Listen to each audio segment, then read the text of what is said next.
नमस्कार, आप सभी का पसंदीदा कार्यक्रम मसला देख रहे हैं आप और मैं हूं आपके साथ ज्योति। हरियाणा विधानसभा में बजट सत्र की शुरुआत 20 फरवरी से होने वाली है। 23 फरवरी को वित्त मंत्री के नाते मनोहर लाल अपनी सरकार का बजट पेश करेंगे, लेकिन इससे पहले ही विपक्ष ने सरकार को घेरने का मन बना लिया है। विपक्ष के नेता भूपेंद्र सिंह हुड्डा ने कहा है कि वो सरकार के खिलाफ अविश्वास प्रस्ताव लाएंगे। इसको लेकर के कांग्रेस विधायकों ने हरियाणा विधानसभा स्पीकर को पत्र भी भेज दिया है।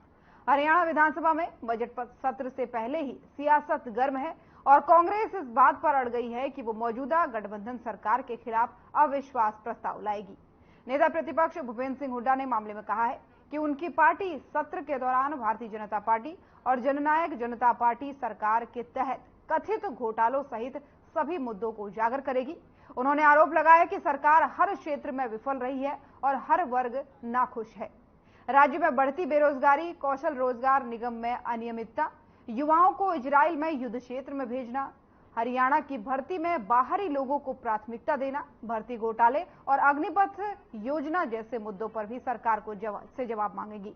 विपक्ष हर मोर्चे पर सरकार से जवाब मांगेगा और इस संबंध में कांग्रेस विधायकों ने हरियाणा विधानसभा स्पीकर को पत्र भी भेज दिया है। लेकिन अविश्वास प्रस्ताव लाने के लिए विपक्ष को 15 से 16 और सदस्यों के समर्थन की जरूरत होगी। अब ऐसे में सबसे बड़ा सवाल यह है कि विपक्ष के इस अविश्वास प्रस्ताव के क्या मायने निकलते हैं। क्या ये प्रस्ताव पास हो पाएगा?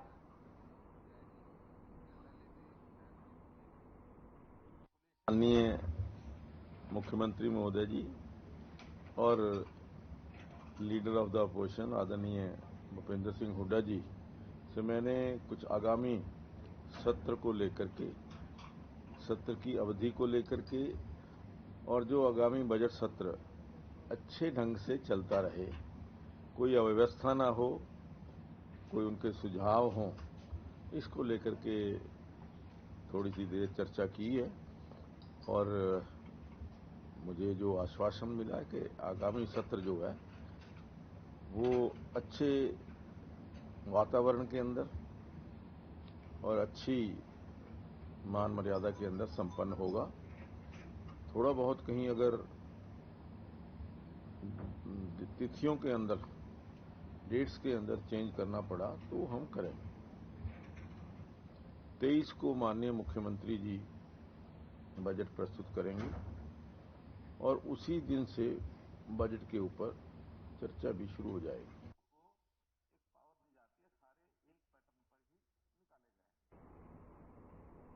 और इन्हीं सब तमाम मुद्दों पर चर्चा के लिए हमारे साथ मेहमानों का पैनल जुड़ चुका है। सबसे पहले तारुफ उनका आपसे करवा दूं। हुकुम सिंह भाटी जी प्रवक्ता बीजेपी हमारे साथ जुड़ चुके हैं। अंश वत्स जी प्रवक्ता कांग्रेस हमारे साथ जुड़ चुके हैं। अमनदीप केसरी जी प्रवक्ता इनेलो हमारे साथ जुड़ चुके हैं। आप सभी मेहमानों का बहुत बहुत स्वागत है। शुरुआत वत्स जी आपके साथ करना चाहूंगी। चुनाव में ज्यादा समय नहीं बचा है, 5 से 6 महीने मात्र हैं। ऐसे में अविश्वास प्रस्ताव के क्या मायने हैं? सबसे पहले तो आपके सभी दर्शकों को मेरा नमस्कार, जुमेको पैनलिस्ट को मेरा नमस्कार।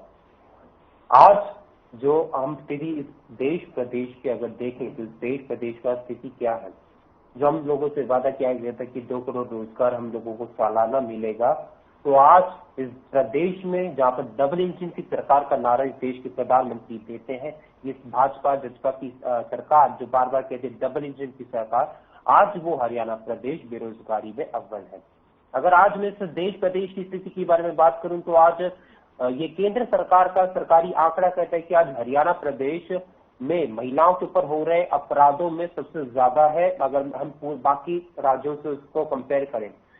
तो आज कहीं ना कहीं इस देश की जनता, इस हरियाणा प्रदेश की जनता आज जो हमारी एक सरकार बैठी हुई है, इस गठबंधन की सरकार से कहीं ना कहीं विश्वास खो चुकी है कि जो एक सरकार का सबसे पहला जो कदम होता है कि वो इस देश की जनता को सुरक्षा प्रदान करे। और आज दूसरी तरफ हरियाणा प्रदेश की जो जनता है उसके साथ खिलवाड़ हो रहा है, क्योंकि हरियाणा प्रदेश में महिलाओं को कभी महसूस नहीं हुआ है कि हरियाणा इस भाजपा जजपा की सरकार में कि वो सुरक्षित है। इसलिए इस देश की जो गौरव का विषय है, जो हरियाणा प्रदेश से आई जो पहलवान बेटियां, उन्हें दिल्ली पर बैठना पड़ता है, धरना देना पड़ता है उनके एक सांसद के खिलाफ हो कि उनको अरेस्ट किया गया। वत्स जी कम से कम 15 से 16 सदस्य आपको और चाहिए होंगे, तब जाके इसके कुछ मायने निकलेंगे। तो पिछली बार भी आप लेकर के आए थे, पिछली बार तो एक विधायक ज्यादा ही था आपका। देखिए, हमारा इसमें ये मकसद नहीं है कि हमें सरकार को गिराना है या फिर हमें सरकार को वो करना, हमें सरकार को गिराकर अपनी सरकार बनाना है, ये हमारा मकसद नहीं है।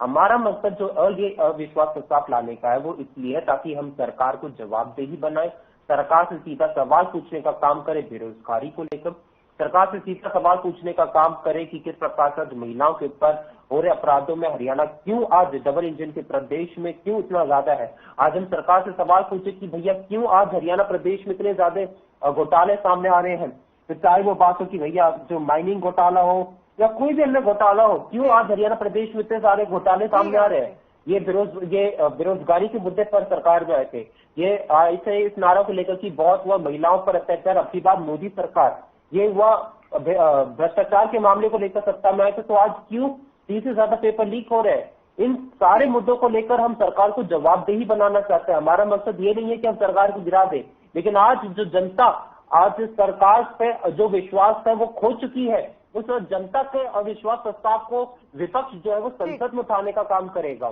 ठीक है, बस हमारा आगे मकसद चर्चा आपसे जारी रहेगी और मेहमान भी हमारे साथ है। एक सवाल उनसे ले लूं। हुकुम सिंह भाटी जी भी हमारे साथ बने हुए हैं।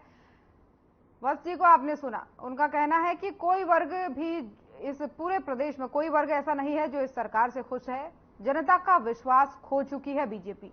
तो ऐसे में अविश्वास प्रस्ताव लाने की तैयारी हो रही है, तो क्या कुछ रिएक्शन आपका इस पर रहेगा? ज्योति जी, मैं पहले जो आज का आपने विषय रखा है पहले मैं उसी पर चर्चा करता हूँ। कांग्रेस एक अविश्वास प्रस्ताव की बात करती है, वो लाना चाहती है। अभी इन्होंने जो मेरे कांग्रेस के साथी बोल रहे थे, तो इन्होंने साफ कर दिया कि हमारी मंशा सरकार को कोई गिराना नहीं है, हमारी मंशा जो है कोई दूसरी नहीं है। तो फिर आपकी मंशा क्या है? प्रश्न ये है कि मंशा है क्या? देखिए, आवाज को आगे लाना है, जो लोगों के साथ अत्याचार हो रहा है, जो घोटाले हो रहे हैं, भ्रष्टाचार हो रहा है, उसको उजागर करना है, ये कहना है उनका। मैं अभी जनता की बात पर भी आता हूँ। अभी तो मैं कांग्रेस की बात कर रहा हूँ। देखिए, अविश्वास प्रस्ताव कब आता है? जब आता है कि कांग्रेस की विधायकों की संख्या अब बढ़ गई है, अविश्वास प्रस्ताव लाने के लायक है क्या? इनको अभी आपने आंकड़ा भी गिनवा दिया कि 17 विधायक और किए, कहां से लाएंगे ये? दूसरी बात, क्या बीजेपी के विधायक कम हो गए हैं क्या हमारा अलायंस कम हो गया है क्या? कोई भी ऐसी परिस्थिति नहीं है जिसमें अविश्वास प्रस्ताव की कहीं कोई संभावना हो। ये केवल और केवल कांग्रेस का एक नाटक है अपने को जिंदा रखने के लिए। अब मैं इनकी दूसरी बात पर आता हूं। इन्होंने रोजगार की बात की। हवा में बात करने से कुछ नहीं होगा कि इन्होंने 2 लाख रोजगार देने थे, 2 करोड़ रोजगार देने थे। आंकड़ा कहता है कि भूपेंद्र सिंह हुड्डा जब 2005 से 2014 तक सत्ता में रहे तो इन्होंने कुल 54,000 वैकेंसियां 10 साल में भरी। आज हमारी सरकार ने 1,25,000 वैकेंसियां ज्वाइनिंग हो चुकी है। 1.5 लाख वैकेंसियां पाइपलाइन में है, या तो वो उनके रिटर्न एग्जाम हो गए हैं या इंटरव्यू में है या वो कहीं ना कहीं कोई कोर्ट में चैलेंज करने का काम इन्हीं के द्वारा किया जाता है। इन्हीं के द्वारा बनावटी आदमी खड़े करके कोई ना कोई उसमें अड़ंगा लगाया जाता है। दूसरी बात, इन्होंने सुरक्षा की बात कही। कांग्रेस के समय जो जितने कांड हुए वो सबकी उंगलियों पर हैं, सब जानते हैं कितना उस समय जो है जो महिला सुरक्षा थी उसकी क्या पोजीशन है। आज हरियाणा प्रदेश में और पूरे देश में सुरक्षा कंप्लीट है, कहीं कोई अराजकता नहीं है। ये कांग्रेस केवल और केवल एक दिखावा करती है। दूसरी बात, मैं आता हूं, ये करते हैं भ्रष्टाचार की बात। भ्रष्टाचार को भारतीय जनता पार्टी और हमारे अलायंस ने बाहर लाने का काम किया। ये शराब घोटाला कहते हैं। जो आदमी कांग्रेस के समय से उस काम में लगे हुए थे उनको सलाखों के पीछे करने का काम किया। जितने भ्रष्टाचारी हमारे समय में जो 2000 अभी एक जो है वो आंकड़ा आ रहा था कि 2009 से ही जो है वो भ्रष्टाचार की नींव इन लोगों ने शुरू कर दी थी। मतलब ये जितने भ्रष्टाचारी हैं उनको सलाखों के पीछे करने का काम भारतीय जनता पार्टी ने माननीय मनोहर लाल जी के नेतृत्व में किया। ये अविश्वास प्रस्ताव केवल दिखावा है। आपको समय दिया जाएगा क्योंकि और भी हमारे साथ मेहमान है, सभी को बराबर समय देना हमारा फर्ज बनता है। अमनदीप जी हमारे साथ बने हुए। अमनदीप जी, आपने दोनों को सुना। बजट सत्र शुरू होने वाला है, कुछ ही समय बाद 20 फरवरी से शुरुआत होगी। अब ऐसे में कांग्रेस जो है वो अविश्वास प्रस्ताव लाने की तैयारी में है।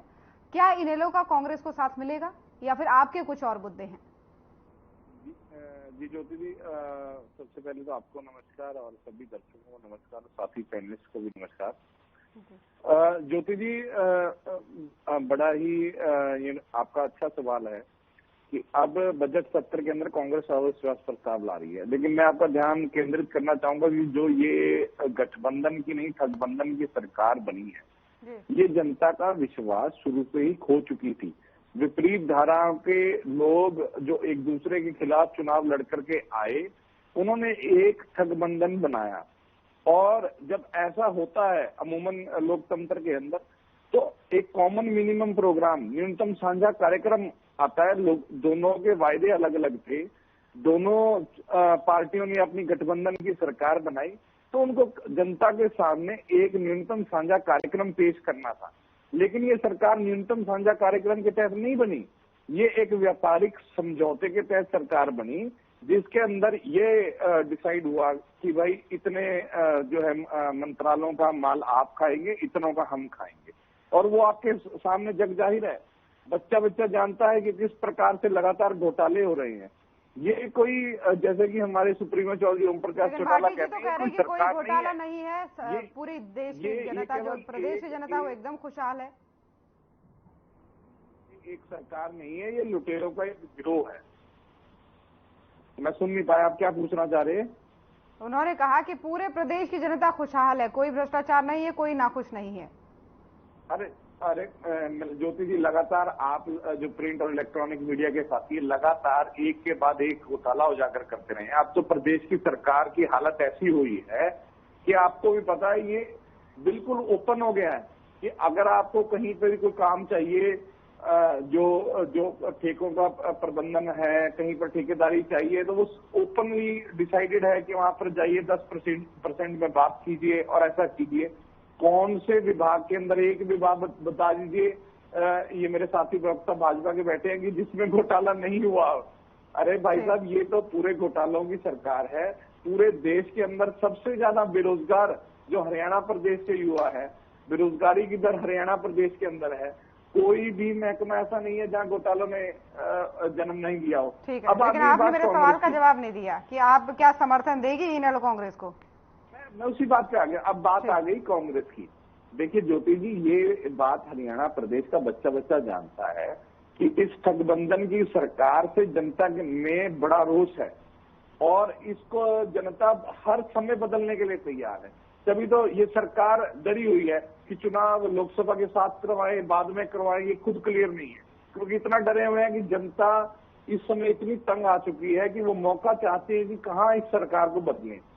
तो कांग्रेस के जो मेरे साथी हैं, कांग्रेस के हालात पार्टी की मैं बता दूं कि ये बरसाती मेंढक की तरह है। 9 साल हो गए, आज तक इन्होंने प्रदेश की बात नहीं उठाई।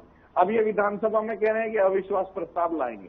अरे भाई साहब, आपने ना तो कहीं सड़क पे आए, और विधानसभा के अंदर तो भूपेंद्र सिंह हुड्डा तो भाजपा की कठपुतली बनते रहे हैं आज तक। ठीक है मनदीप, ये बजट सत्र है।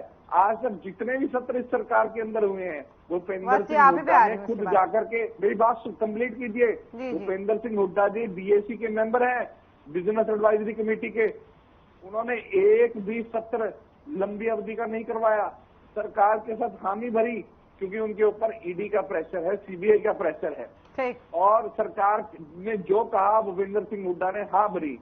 आपके चैनल के माध्यम से, प्रिंट मीडिया के साथी के माध्यम से, इलेक्ट्रॉनिक मीडिया के साथ, केवल मात्र विपक्ष की भूमिका इंडियन नेशनल लोकदल ने निभाई। केवल मात्र एक आगे चर्चा करेंगे। आपका कहना है कि केवल आप ही ने विपक्ष की भूमिका निभाई, वो अच्छी से जान लेते हैं। इनेलो का कहना है कि सिर्फ उन्हीं ने जो है विपक्ष की भूमिका निभाई है। साथ ही कई सारे तीखे सवाल जो हैं वो बीजेपी ने भी आपकी तरफ किए हैं। उन्होंने कहा है कि अगर आपकी सरकार गिराने की मंशा नहीं है तो आपकी मंशा क्या है, और दूसरा ये बस नाटक है आपका। जो अविश्वास प्रस्ताव की बात कर रहे हैं वो नाटक है ताकि कांग्रेस अपने आप को जिंदा रख सके। बस जी आपकी आवाज नहीं आ पा रही है। ठीक ठीक जी, मैं सभी बातों का एक अच्छे तरीके से उनका जवाब देता हूँ। सबसे पहले जो हमारे बीजेपी की प्रवक्ता ने बात करा कि ये अविश्वास प्रस्ताव क्यों लाया गया, अभी मैं आप लोगों को शायद याद दिला दूं, शायद मेरे भाजपा के प्रवक्ता की शायद मेमोरी में थोड़ी कमी होगी। मैं उनको बता दूं कि हाल फिलहाल में मणिपुर जो हमारा प्रदेश था, इस देश का एक प्रदेश है, वो जल रहा था। उस मणिपुर प्रदेश पर इस देश की जनता, विपक्ष चाहता था कि प्रधानमंत्री 2 शब्द बोले। हमें सबको पता है कि हमारे पास वो एक आंकड़ा नहीं था कि हम उनकी सरकार को गिरा सकते थे, लेकिन इस देश की जनता, विपक्ष चाहता था कि संसद में मणिपुर पर इस देश के प्रधानमंत्री 2 शब्द बोले। इस वजह से हम लोग अविश्वास प्रस्ताव लेकर आए थे, जिसकी वजह से मजबूरन इस देश के गृह मंत्री को मणिपुर पर अपनी जवाबदेही देनी पड़ी, उनको बोलना पड़ा, उनको जवाब देना पड़ा, विपक्ष के सवालों पर जवाब देना पड़ा। और पिछले 9 महीने से जो प्रदेश जल रहा था, उस मणिपुर का मत प्रधानमंत्री जी को संसद में बोलना पड़ा। ये था अविश्वास प्रस्ताव क्या कि उसका क्या महत्व था। और इसी तरीके से हरियाणा की जो जनता है वो चाहती थी कि हरियाणा के मुख्यमंत्री बेरोजगारी पर, घोटालों पर और किस प्रकार से महिलाओं के ऊपर हो रहे अपराधों पर कुछ बोले, क्योंकि हमारी आवाज को दबा दिया जाता है, हमें वो कवरेज नहीं मिल पाती है। इस वजह से हम ये एक बेहतर जरिया लगा कि हम किस प्रकार से मुख्यमंत्री जी को जवाबदेही बना सकते हैं कि वो बेरोजगारी, महिलाओं के अपराधों पर और भ्रष्टाचार पर 2 सवाल पूछें, 2 सवाल कहें। और इनको शायद पता नहीं है कि आज मैं अगर सरकारी आंकड़ों के मुताबिक बात करूं तो उन्होंने बेरोजगारी को लेकर के, ये तो बेरोजगारी में 2 लाख से अधिक सरकारी पद खाली है। हरियाणा आज बेरोजगारी में अव्वल है। ये मेरा आंकड़ा नहीं है, ये केंद्र सरकार का आंकड़ा है, इनको शायद पता नहीं होगा। ठीक है। और दूसरा बात अगर मैं कहूं महिलाओं के ऊपर हो रहे अपराधों में, तो अगर आज मैं बताऊं तो यूपी, बिहार को हरियाणा ने पीछे छोड़ दिया है। केंद्र सरकार आंकड़ा जारी करती है जिसमें हरियाणा प्रदेश और दिल्ली, ये 2 ऐसे प्रदेश है जहां पर सबसे ज्यादा महिलाओं के ऊपर अपराध हो रहे हैं। और यहां पर हरियाणा में आपकी सरकार है, तो इसका जवाब आपको जब देना चाहिए कि क्यों हरियाणा में जहां पर डबल इंजन की सरकार है वहां पर आज महिलाओं के ऊपर सबसे ज्यादा अपराध हो रहे हैं। हमारे जो इनेलो के प्रवक्ता है उन्होंने कुछ एक चीजें कही, शायद इनको पता नहीं होगा या फिर ये देखते नहीं है, कहाँ गायब रहते मुझे पता नहीं है। अभी हाल फिलहाल तो जो हमारा सेशन हुआ था विधानसभा का, उस पर भी हमने कहा था कि क्यों इतना कम एक शॉर्ट टाइमिंग दी गई है इस सेशन के लिए, सिर्फ आप एक फॉर्मेलिटी पूरा करना चाहते हैं। उस फॉर्मेलिटी के लिए भी हमने एक उस मुद्दे को उठाया था कि अमनदीप जी लूंगी आपका जवाब। वत्स जी अमनदीप जी ने एक बात और कही थी कि हुड्डा जी हमेशा हामी भरते हैं क्योंकि उनको पता है कि अगर उन्होंने ना किया तो ईडी का शिकंजा उनके ऊपर पड़ जाएगा। नहीं, मुझे आप एक चीज बताइए, अभी हाल फिलहाल आज ही उनकी चरखी दादरी में हुड्डा जी की एक रैली थी, जन आक्रोश रैली। वहां पर उन्होंने खुले मंच से खट्टर सरकार को घेरने का काम किया। सारी तो वो रैलियों में जाकर वहां पर खट्टर जी को घेरने की बात करते हैं, तमाम धरने प्रदर्शन होते हैं वहां पर। वो आपको हमारे जो हरियाणा कांग्रेस के नेता है या फिर राष्ट्रीय नेता है आपको दिख जाएंगे। पहलवानों की बात है तो पहलवानों के साथ आपको दिख जाएंगे। एक सेकंड में अपनी बात कंप्लीट कर लूं। पहलवानों के साथ अभी हाल फिलहाल में किस प्रकार से भाजपा ने बर्बरता बरती थी, उस पर हमें पहलवानों के साथ आपको दिख जाएंगे। किसानों के साथ ओपीएस की मांग हो तो कर्मचारी के साथ आपको दिख जाएंगे। तमाम हर एक वर्ग के साथ, हर एक अभी जब नूह में हिंसा हुई थी तो उसके बाद नूह में हिंसा होने के बाद हमारे जो नेता थे वो जाते हैं नूह में स्थिति को। आपके सवालों का जवाब इनसे लिया जाएगा, आपके सवालों को जवाब। चर्चा को जारी रखेंगे, लेकिन हमारे साथ और भी मेहमान बने हैं। भाटी जी आपसे जानना चाहूंगी एक सवाल, उसके बाद केसरी जी आपके पास आऊंगी। आपने दोनों को सुना, दोनों के सीधे तौर पर आरोप है कि ये जो ठगबंधन की सरकार है जिसको गठबंधन का नाम दिया गया, एक व्यापारिक समझौता है।